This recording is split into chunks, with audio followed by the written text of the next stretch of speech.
drop somebody in the middle of somewhere where they never knew. And everybody's looking at me down there like, it doesn't belong here. I'm like, you don't understand.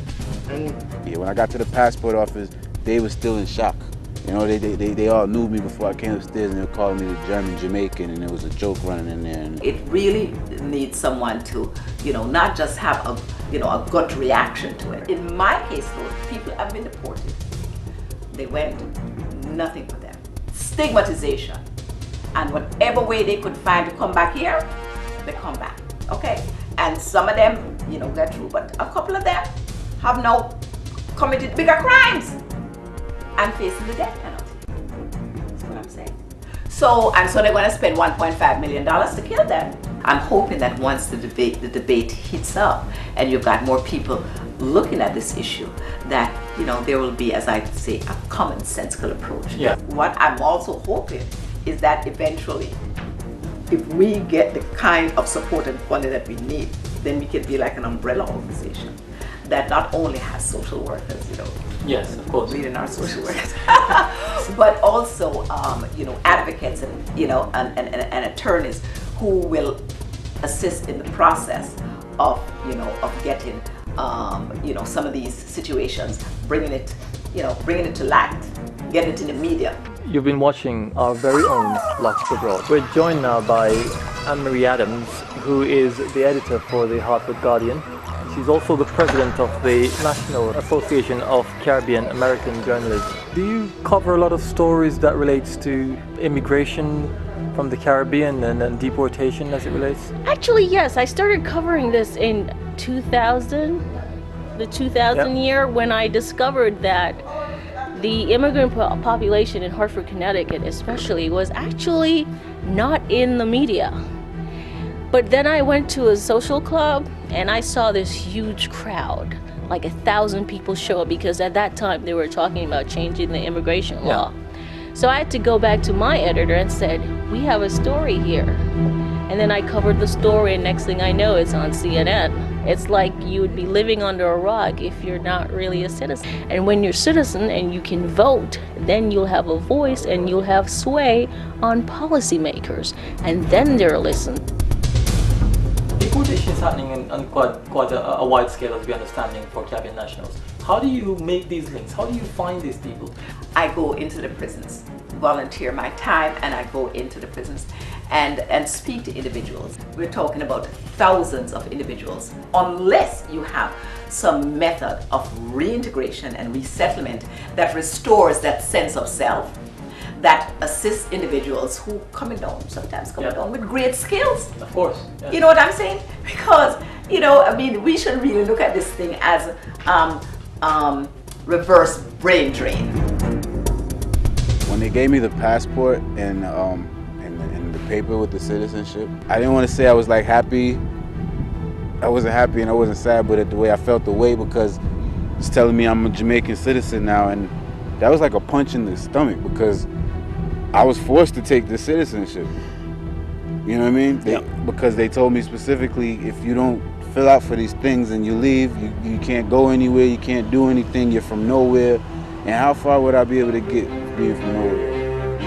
Irrespective of where this abroad is, do you think that these countries have let these families down? Of course, and they do that to what countries? They do that to poor countries. You may have been living a good life here, and then you're sent back to the streets. And that disconnect is of such, it is so devastating to you that what you do, you fall between the cracks. Many people aren't committing suicide because it's better to die. This is cruel. Like, I've done my time. I've been suicidal from I've been now. I never thought like that before. Like, there's been times where, because I keep everything to myself, and I lock myself in the house sometimes, and I break down and cry and punch holes in the wall and scream sometimes. People laugh when they hear that from outside. You know what I mean? When people hear me shouting, or when I get mad, and it's not really me shouting about whatever they hear me shouting about, it's a lot coming out, but it's like a comedy. They're like, wow, but they don't understand. Nobody understands. And one of the problems was the stalemate over the years was, whose problem is it? Yeah. If someone leaves my country at 2 years old, and becomes a criminal. Who contributed to that? My country or your country? They were the sort of person that had a problem. Well, he's not our citizen. It's your citizen. So there was that, and that was what was going on. No, it's not our problem. Well, no, it's not our problem. And so nothing was being done. And so really, till now, nothing concrete is really is really there now. And so the deportee is blamed. And so so he gets a double whammy. Is the time that they gave me to do, and more and more and more and more. And I just need somebody the right person needs to see what's going on, because if anybody was to look at this, they see it is not right. I was born in Germany on a U.S. installation. When the United States chose to say, okay, we're going to deport you, and even though I said I'm from here, and they said, okay, no, we're sending you to Germany. And when Germany wrote that letter back and said, no, he can't come back here, Jamaica should have never came into the picture at all. So from you tried to do something that says, no, you can't do that, you should look into your military already, say, oh, he was born in the... Like I said, I feel like an alien. He wants to come home, and he can't come home.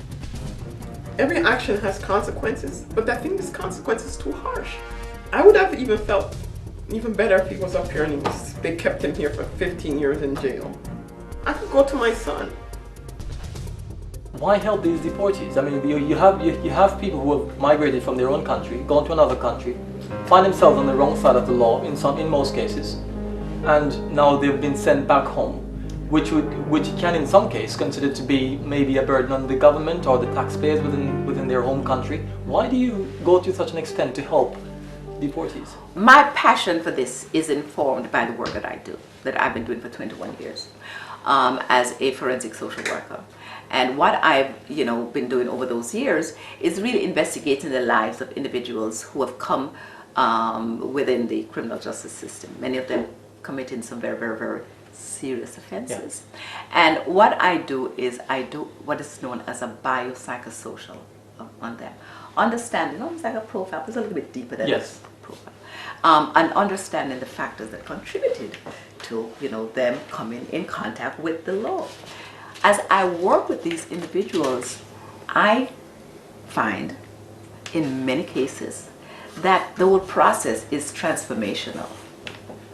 My most, I would say infamous, client is Leopold Malvo. Working with him over the period of time that I've been working with him, he was able, in 2006, to confront Muhammad and side with the victims and testified against them. There can be growth, there can be transformation. And I feel that if there is, now I'm saying not everybody's going to be like that, Every case is different. Exactly. Yes. If that exists, where someone has been rehabilitated and really been transformed and really now is faced with going back, that the system should be there to help them. Yes. They should not have to be recriminalized. Okay? If a person was deported because of immigration violation, they should not be criminalized. From a general perspective, Caribbean nationals coming to the United States or anywhere else for that matter, is there a sense of expectation for them to be almost perfect citizens? Yes. Unfortunately, so one wrong foot out. If they mess up and break the law, they're out. I mean, it's like not even a 3 strikes you're out situation with the law, the way the immigration law is now. So the goal is that the second that you're eligible for citizenship, you should apply. What would you like to actually, get to establish? What would you like to? What we need is that we need to understand that the deporting country and the receiving country need to put a comprehensive plan, deportation plan, so that they will not suffer. Because ultimately, either the families left behind will suffer, or the families or the country that has to receive these individuals and not have the resources with which to help them reintegrate will suffer. So it is a lose-lose situation. And so supporting initiatives that really speaks to this issue and assist in the positive reintegration You see, it is a public safety issue as well. Sadly, this legacy of migration, like everything else, comes with its price and technicalities. Our nationality and heritage, consequently, are often highlighted when we found ourselves on the wrong side of the law. And the security within which we have grown to exist becomes like withering land. No one can and should be blamed for our personal errors. But there lies unique facts and details that our fellow nationals must become cognizant of. And so, in each story, our very own Locked Up Abroad seeks to capture and share stories of Caribbean nationals who have been locked up outside their country and have been making successful strides. Why are you choosing to tell your story now? Well, I want everybody that's watching to understand my story and to know, instead of standing from afar and not know and judge me. Like, it's now people will just know. So everybody watching this, if they do see me, and everybody in Jamaica, when they do see this and when they do see me, they're gonna know, oh, I know a story, and they're gonna handle me a different way. Yeah. Because, like I said, I feel like an alien, you know what I mean? And not being accepted unless I can do something or give something.